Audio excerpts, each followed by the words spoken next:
পঙ্কজ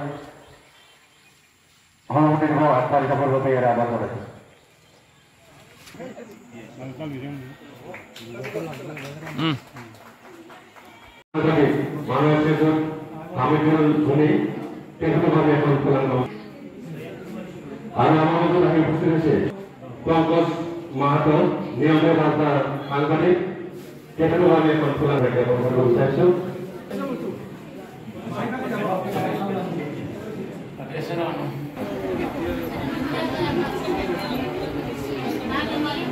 নামঘৰৰ পূজাৰী মহাৰাষ্ট্ৰৰ ৰুদ্ৰভাৱ কলিতাৰে তেখেতক আমি এখন খোলা জ্ঞাপন কৰিব বিচাৰিছো। মৰিকি তথা পৰা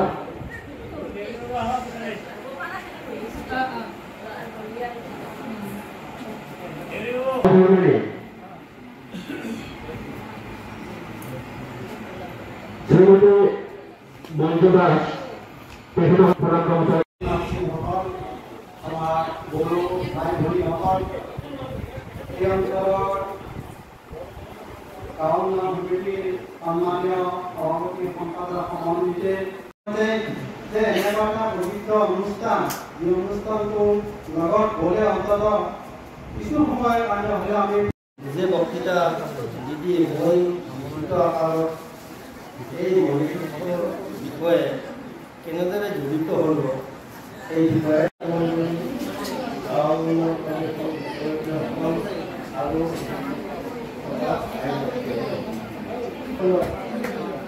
কেইজনমান যুৱতী ব্যক্তিয়ে এই যুৱতীৰ অনুষ্ঠানলৈ বিশেষভাৱে আমন্ত্ৰিত কৰা সন্মানীয়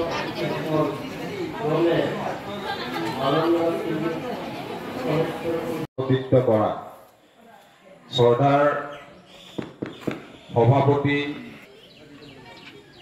আজি এই নামঘৰৰ মুখৰ্ব আজিৰ এই শুভখনত উপস্থিত থকা আৰু যোগীপাৰা গাঁও উন্নয়ন সমিতিৰ সন্মানীয় সভাপতি হেমন্ত মেধি ডাঙৰীয়া আজি ভাদ্ৰ মাহৰ আজি দিনটোত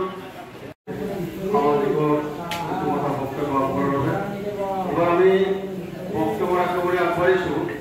ভূপেন কলিতা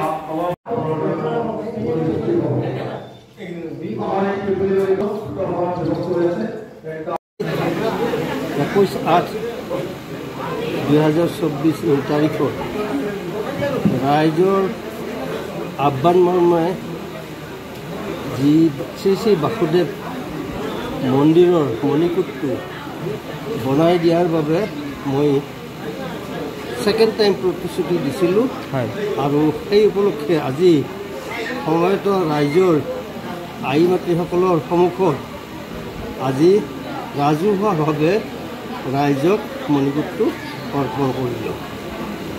ক'ব পিপলিবাৰী গাঁও উন্নয়ন সমিতিৰ বহুদিনীয়া এটা অভাৱ আমি ৰাইজে বহুত আলোচনা বিলোচনা কৰিছিলোঁ।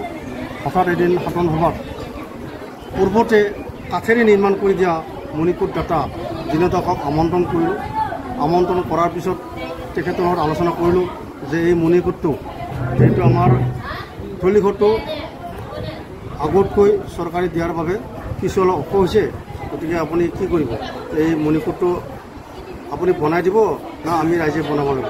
আগতে তেওঁৱে বনাইছিল আচলতে যদি আমি আৰু বনাব লগা হয় তেতিয়াহ'লে আপোনাৰ তাতে দাতা যিটো নাম আছে সেই নামটো নাথাকিব।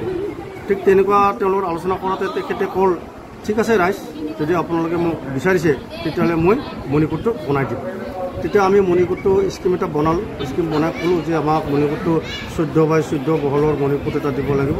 তেতিয়া তেওঁ একেমুখে কৈছে হ'ব মই দিম, আৰু বাকী যিখিনি কৰণীয় কাম সেইখিনি তেওঁ কৰিলে। আৰু আজি 21/8/2024 তেওঁ এই গোটেইখিনি মণিকূটৰ কামখিনি সম্পূৰ্ণ কৰি আজি ৰাইজক হস্তান্তৰ কৰিলে। আৰু এই ৰাইজক হস্তান্তৰ কৰাৰ ক্ষেত্ৰত আমি সুদূৰ পাঠশালাৰ পৰা অসমৰ কলিতা জনগোষ্ঠীৰ সভাপতি ডক্টৰ শনেশ্বৰ কলিতাদেৱক আমন্ত্ৰণ জনাই তেখেতৰ দ্বাৰাই আজি এই মণিকূটটো উদ্বোধন কৰা হ'ল। আৰু আজি বিনোদ দাসে আমাক এই মণিকূটটো ৰাইজক হস্তান্তৰ কৰিলে। এখন সভাৰ জৰিয়তে, বৃহত্তৰ এখন সভাৰ জৰিয়তে আমাক মণিকূটটো দান কৰিলে। আমি এইটো সকলোৱে ৰাইজে সাদৰে গ্ৰহণ কৰিছোঁ আৰু আমি ৰাইজ এতিয়া ইয়াতে উপাসনা কৰাৰ কাৰণে আমি ৰাইজ সদায় আগবাঢ়ি এইখিনি